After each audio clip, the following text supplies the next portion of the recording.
नमस्कार विद्यार्थी मित्रांनो, ग्रो अकॅडमी या युट्यूब चॅनलवर तुमचे मनापासून स्वागत आहे। आजच्या या व्हिडिओमध्ये अतिशय महत्त्वपूर्ण माहिती जे की विद्यार्थी मित्रांनो आपल्याकडे असणं गरजेचंच आहे। या सर्व गोष्टी असतील तरच येणाऱ्या आगामी टीईटी परीक्षा व टेट एक्झाम देऊ शकणार आहोत। आणि टीईटी परीक्षा आणि टेट एक्झाम मध्ये सक्सेस होऊन सुद्धा काही लोक का घरी बसले किंवा अपात्र का झाले, या शिक्षक भरतीमध्ये अपात्र संख्या 10% आहे साधारणपणे, म्हणजे 11,000 साधारण 1100 लोक फक्त या कारणास्तव अपात्र झालेले आहेत। मग पहिलं कारण आहे त्यांचं डॉक्युमेंट, त्यानंतर दुसरं कारण आहे टीईटी मध्ये फ्रॉड असतात, तिसरं कारण आहे वेळेवर न पोहोचणे, चौथं कारण आहे प्रिफरन्स देऊन विद्यार्थी मंडळी तिथे गेलेली नाही। अशा पद्धतीने या पहिल्या टप्प्यामध्ये 10% ते 15% लोक असे आहेत जे की डॉक्युमेंट व्हेरिफिकेशन मधून बाहेर पडलेले, त्या रिक्त जागा पुढल्या राऊंडला कन्वर्ट होणार आहेत, कन्व्हर्शन राऊंड मध्ये होणार आहेत। तुम्ही सुद्धा असं होऊ शकतं तुमच्या जीवनामध्ये। त्यासाठी हा व्हिडिओ आत्ताच पहा, सेव्ह करून ठेवा। एवढे डॉक्युमेंट आपल्याकडे असणं गरजेचंच आहे।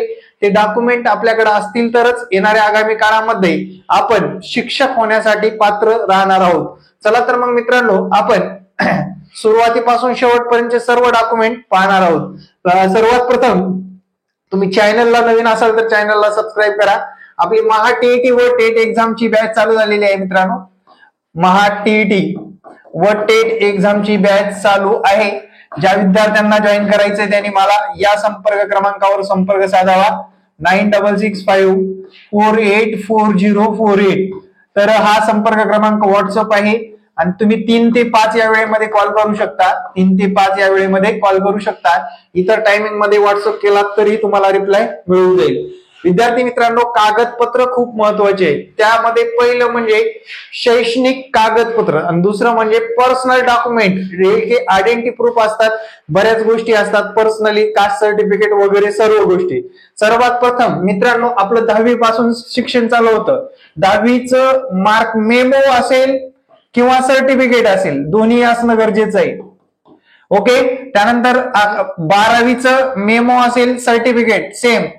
त्यानंतर तुम्ही जर ग्रॅज्युएशन असाल, पदवी असाल, पदवीचं प्रमाणपत्र सर्टिफिकेट आणि पदवीच्या लास्ट इयरचं प्रमाणपत्र सुद्धा असणं गरजेचं आहे। त्यानंतर तुमची व्यावसायिक डिग्री काय असेल, डीएड असेल तर डीएड करा, बीएड असेल बीएड करा, तुम्ही एमए असाल किंवा पदव्युत्तर पदवी घेतलेली असेल ते सुद्धा तुमच्याकडे असणं गरजेचं आहे। आता सध्या वेळ जर असेल तुमच्याकडे तर MSCIT पूर्ण करा किंवा CCC पूर्ण करून घ्या, बंधनकारक नाही, भविष्यामध्ये येऊ शकते मित्रांनो। MSCIT तलाठी परीक्षेला तर कंपल्सरीच केलेलं आहे। MSCIT नसणाऱ्या लोकांना तलाठीचं फॉर्म भरता येत नाही, लक्षात ठेवा। तर आपल्याला सुद्धा बंधनकारक होऊ शकतं। डिजिटल शिक्षण असल्यामुळे तुम्ही जर आता म्हणजे सध्या वेळ असेल तर MSCIT सुद्धा कंप्लीट करून ठेवा। तुमचं टार्गेट शिक्षक होणे असेल तर च्या पलीकडे जाऊन आता डॉक्युमेंट, हे तर डॉक्युमेंट आपल्याकडे शैक्षणिक असणं गरजेचंच आहे। हे डॉक्युमेंटच्या पलीकडे दुसरं म्हणजे चालू होतं ते आपल्या नावापासून, आपलं नाव। आता याच्यामध्ये बदल असेल तर आता लक्षात घ्या, महिला मंडळ, विशेष करून महिला मंडळ बदल होतो।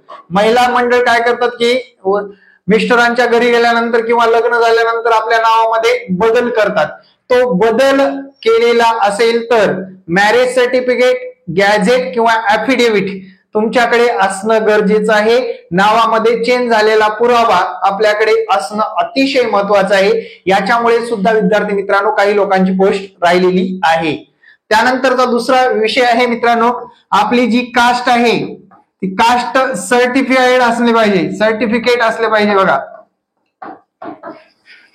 ओके, कास्ट सर्टिफिकेट तुमच्याकडे असणं गरजेचं आहे। तुमची जर व्हॅलिडिटी निघत असेल तरच कास्ट सर्टिफिकेट व्हॅलिड धरलं जातं। व्हॅलिडिटी आपल्या पाहुण्याची, रावळ्याची, कुणाची तर निघालेली असते, मग 100% आपली कास्ट व्हेरीफाय होईल। या पद्धतीनेच आपली कास्ट मांडणी करणं गरजेचं आहे। त्यानंतर विद्यार्थी मित्रांनो, हे झालं नावातील बदल, कास्ट झालं। आपल्या प्रमाणपत्रावरील किंवा सर्टिफिकेटवर नावामध्ये चुका असतील तर त्या चुकाबद्दलचं गॅजेट सुद्धा असणं गरजेचं आहे, लक्षात ठेवा। जर तुमच्या नावात चुका असतील, नावात चुका लक्षात घ्या, खूप महत्वाचं आहे। याच्यामुळे साधारण मला वाटते रत्नागिरी आणि कोल्हापूरमध्ये मिळून 101 लोक बाहेर पडलेत. नावात बदल असल्यामुळे त्यांना बाहेर काढण्यात आलेलं आहे.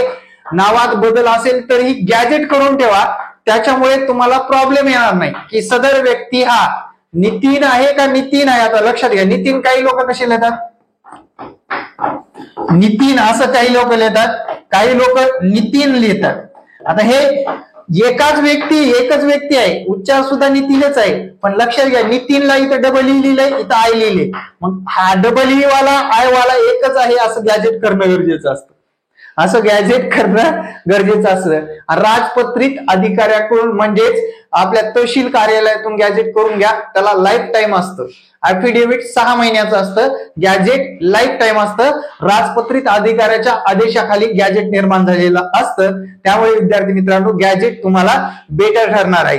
त्याच्या पलीकडे जाऊन विद्यार्थी काही करतात बघा, समांतर आरक्षणवाले ज्यांना महिला आहेत, महिलांचं 30% आरक्षण मिळवायचंय, 30%चं प्रमाणपत्र असणं गरजेचं आहे.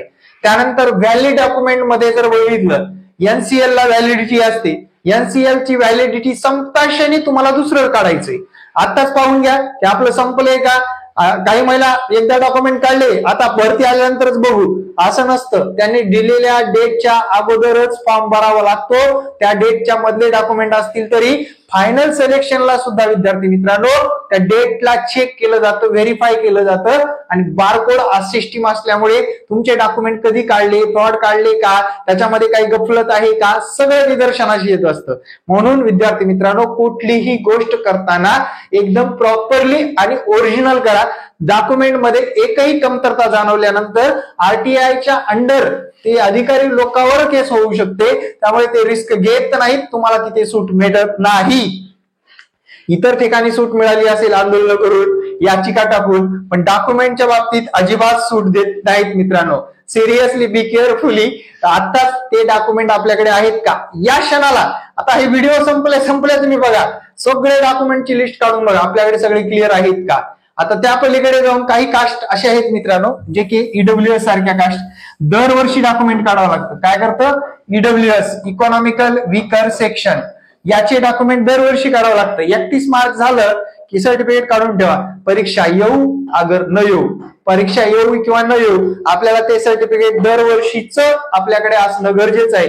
प्रत्येक 31 मार्च झालं की ते रिन्यू करून घ्यावं लागतं आणि ते रिन्यू करण्याची जबाबदारी आपली असते. त्यामुळे या सुद्धा गोष्टी तुम्ही आवर्जून करा मित्रांनो. ओपन कास्टला हे एक आरक्षण भेटलेलं आहे 10%, त्याच्यामध्ये तुम्हाला सवलत भेटते. आणि तुमचं वयोमर्यादा जर विचारात घेतलं, ओपन प्युअर ओपन जो काय आहे त्याला कसलंच आरक्षण नाही, त्याला 38 वर्षापर्यंत देता येतं. आणि कास्टचे विद्यार्थी आहेत मित्रांनो, कास्ट मग ईडब्ल्यूएस सहित 43 वर्षापर्यंत भरती प्रक्रिया देता येते.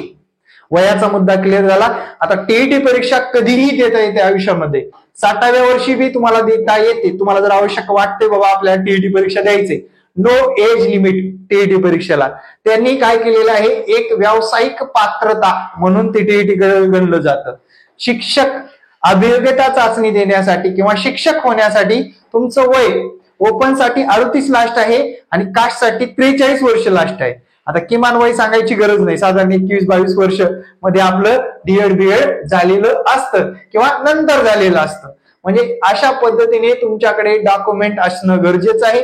तुमची वयोमर्यादा या दरम्यान असणं गरजेचं आहे, तरच आपलं भविष्यातलं स्वप्न शिक्षक होण्याचं साकार होणार आहे. त्यामुळे विद्यार्थी मित्रांनो याकडे गांभीर्याने लक्ष द्या, डॉक्युमेंट क्लिअर करा. कारण या भरतीमध्ये साधारण 10 ते 15% लोक डॉक्युमेंटमुळे घरी राहत आहेत. आणि विशेष म्हणजे प्रिफरन्स आवडलेले नाही, त्यांनी प्रिफरन्स दिले मित्रांनो. कुठल्याच भरतीला असे प्रिफरन्स देता येत नाही. त्यांनी प्रिफरन्स दिले, तुम्हाला कोणत्या जिल्ह्यामध्ये जॉब करायचा आहे त्या जिल्ह्यातले प्रिफरन्स द्या. अदरवाईज एखाद्या व्यक्तीला तिथे दुसऱ्यांना हक्क सांगता येईल, ती जागा दुसऱ्यांना भेटेल. आणि या लोकांना अपात्र करायला पाहिजे शासनाने. खरं तर सेकंड राऊंडला सुद्धा चान्स दिला नाही पाहिजे. कारण नोकरी लागून जर तुम्ही नाकारत असाल तर तुम्हाला नोकरीची व सरकारची व समाजाची काही घेणं देणं नाही. तुम्ही तुमच्या जीवनामध्ये सुखी आहात असं समजून त्या लोकांना कायमचं, म्हणजे एकदा नोकरी लागून गेली कायमचं दुसऱ्या टेट एक्झाम द्यायच्या नंतरच नोकरी पाहिजे, अशा पद्धतीने त्यांना त्यांची सवलत दिली पाहिजे असं माझं ठाम मत आहे मित्रांनो. कारण गोरगरिबाचे काही लोक मार्क जास्त असून सुद्धा घरी राहतात.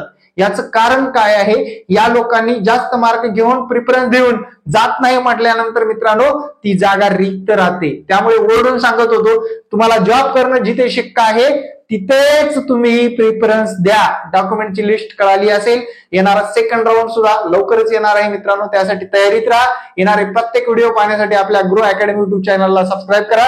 जय हिंद, जय महाराष्ट्र. भेटू नेक्स्ट व्हिडिओमध्ये. धन्यवाद.